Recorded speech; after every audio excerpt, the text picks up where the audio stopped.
Hello viewers, welcome back to the channel. Today we're reviewing the 2020 Mahindra Kuv-100. This Mahindra Kuv-100 and other great cars are available for sale at AKAGERA Motors Rwanda. Check out their website through the link in the description, and if you have any questions, don't hesitate to contact them. Back to the review, let's first discuss the name. While the name may sound like an SUV, this evidently isn't one. I don't know why Mahindra chose such a confusing name, but they did. Names aside though, this is a great car and it would make for a perfect first car for new drivers.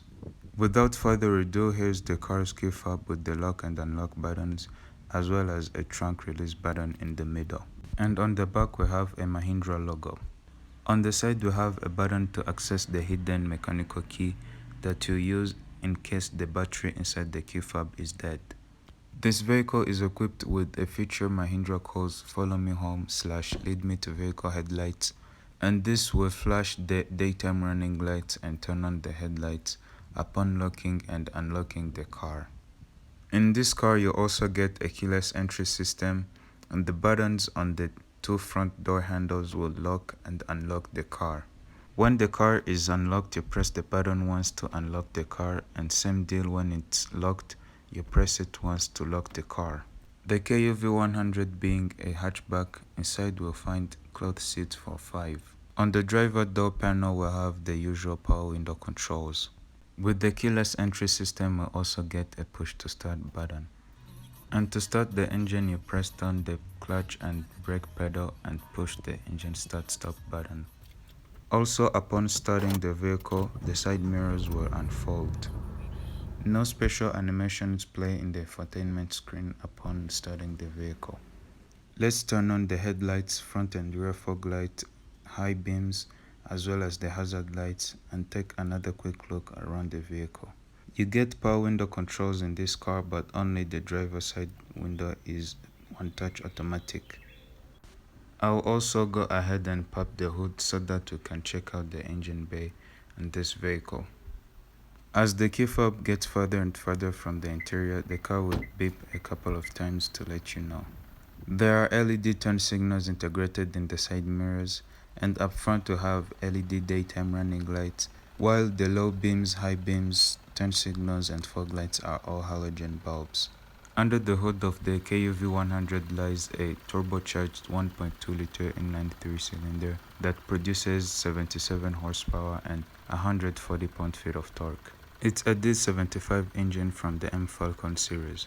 The tire size on this vehicle is 185 by 60 with 15-inch alloy wheels, and a full-size spare tire is provided. Round the back there are halogen tail lights, turn signals, reverse lights and fog lights. There are also sensors for the reverse park assist. Back inside we'll take a look at the infotainment screen, where on the left you have a radio, phone, info and equalizer buttons. There's also a volume knob that has the mute and power functions integrated in. On the other side we have a home button, a navigation button and buttons for the Bluetooth hands-free operation. There's also a tune knob with the select function integrated in it. In the top left corner we have a USB port, and on the other side we have an auxiliary jack. Media inputs in this car include AM, FM, Bluetooth, USB and auxiliary.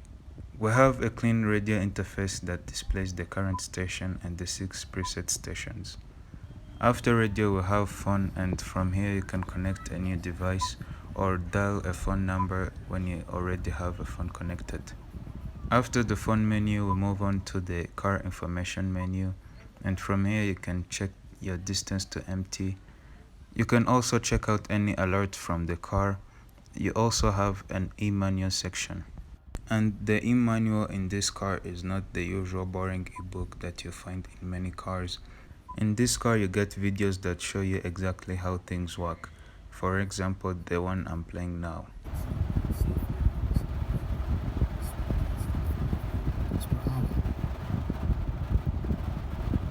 The system will indicate the obstacles behind the vehicle for a distance up to 120 centimeters from the rear bumper. The system alerts you visually and through a beep alert when the obstacle is less than 120 centimeters from the rear bumper. The beep sound and visual alert increases when the vehicle gets close. From the car information menu, let's move on to the navigation menu. The navigation system in this car is very good, especially when paired to a good screen like this one, and it allows for functions like pinch to zoom, and you get a phone or tablet-like experience from using it. Entering an address is as simple as pressing the search button on the bottom left corner of the screen. From here you can also search by category like gas stations, airport, and parking services. To enter a destination address, you need to tap on the search bar and a keyboard will show up to enter the address. And as you type, the system will show you suggestions for possible addresses. After you find the right address, you tap on it and it will show on the map, and from there you can choose to navigate to that address. Back to the map, on the bottom center there is a button to reset the map. From there you can also adjust the volume of the navigation voice. A bit further on the right there's a button that shows points of interest on your current navigation route. More options in the navigation system include a Take Me Home feature that will automatically set the navigation route to your home address. There are also navigation settings, and from here you can change a lot. The first thing you are able to change is the navigation voice, and there are a lot to choose from. Next is the driver assist, and from here you can change the information that is displayed on the navigation map in order to help the driver. There are also route settings, and from here you can change the types of routes or roads you want the navigation system to avoid when navigating. Other settings in the navigation system include the language and units of measurement of distance and time. After navigation system settings, there is also an About tab. This is where you find the information about the software, the disclaimer, and privacy policy statement. After the navigation system, we'll also have system settings. In the sound settings, we'll have balance and fade adjustments. In the tone section, you can adjust the bass, mid, and treble. You can also set how loud the touch feedback beep is. There are more equalizer adjustments, and next is the audio volume, and this is the overall volume of the car. Next, we'll have a speed-dependent volume control, and this will adjust the volume depending on the speed of the car. Let's move on to display settings, and from here you can adjust the brightness of the infotainment screen. Next, you can adjust color settings for video content. You can also set what displays on the screen when it is turned off. After display settings, we also have Bluetooth settings, and from here you can see the list of devices previous to this car and delete or add new devices. There are also a few Bluetooth settings. Next, we have system settings. From here you can adjust the time, the date, the language. You can also reset to factory settings. Next, there's the gear lever, and the transmission in this car is a 5-speed manual transmission. There's almost nothing unusual except of course for the placement of the gear lever. Two major problems arise from this placement. The first one is getting used to this placement, and the second is many people will often find themselves trying to use it as a resting position for their arms when using the infotainment screen. Needless to say, what will happen to the gearbox when people shift into gear without pressing the clutch. But I also think that all these problems will be solved by owners getting used to the new placement. To the right of the gear lever, we'll find the climate controls. The single giant knob in the middle adjusts the fan speed. The blue and red arrows adjust the temperature inside the cabin. Next, we have the air recirculation button below the blue arrow. On the other side, we have an AC button, and below that we have two air direction buttons. There are two more buttons for the front and the rear defrosters. Below the instrument panel, you'll find an old school parking brake that you'll usually find in trucks from the 90s or the early 2000s. To disengage it, you pull it slightly and turn anti-clockwise, and to engage it, you just pull it back. To the right of the parking brake, we'll find a 12-volt power outlet. Moving on, let's talk about the center area between the two front seats. Here you'll find lots of storage, but the biggest drawback is that there is no lid to cover up that space. And there's also no armrest for the two front passengers. Moving on to the steering wheel controls, on the left spoke will have a mute button and volume adjustment buttons. There are also buttons for the Bluetooth hands-free operation. In the instrument cluster, we'll find a small screen that displays trip information, fuel level and engine temperature. To the left of the steering wheel, we'll find a few buttons, and first is the power mirror adjustments. Turn the knob to select which mirror you want to adjust, and then move the joystick button in any direction to make the adjustments. Next, there's this scroll wheel that adjusts the position of the headlights.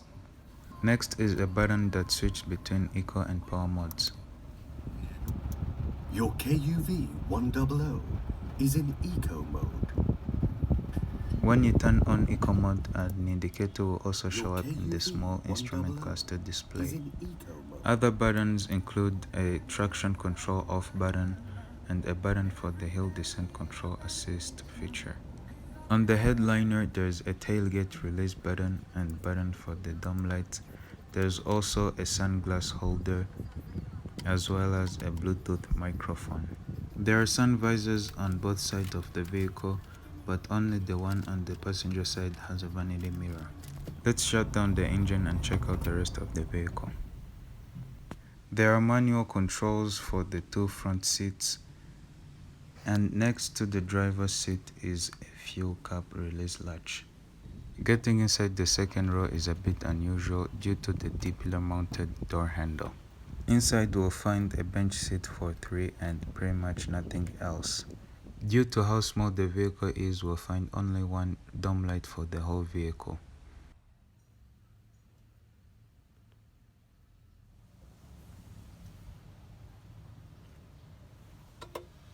Around the back, we'll use the button on the key fob to release the tailgate.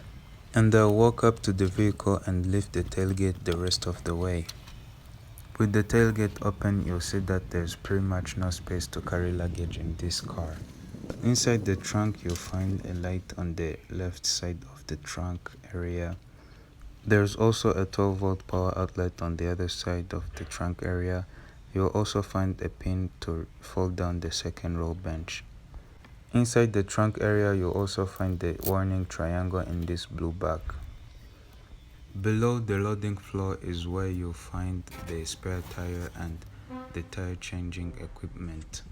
To close the tailgate, there's a loop that you pull and then push the rest of the way. Moving on to the front passenger side of the vehicle, we'll find the same keyless entry button on the door handle. Before we get inside, let's take a minute and appreciate the materials used in this car, and even though they are plastic, but at least they look really good. Inside we'll find a decent glove box compartment. And that's pretty much it for the 2020 Mahindra KUV-100. The two cars that I've reviewed from Mahindra so far, I find them to be cars that make you skeptical at first, and then everything starts to change when you get the key fob in your hands. This definitely makes for a great first car, especially for new drivers. Thank you very much for watching. Don't forget to like, subscribe and share this video. See you in the next one.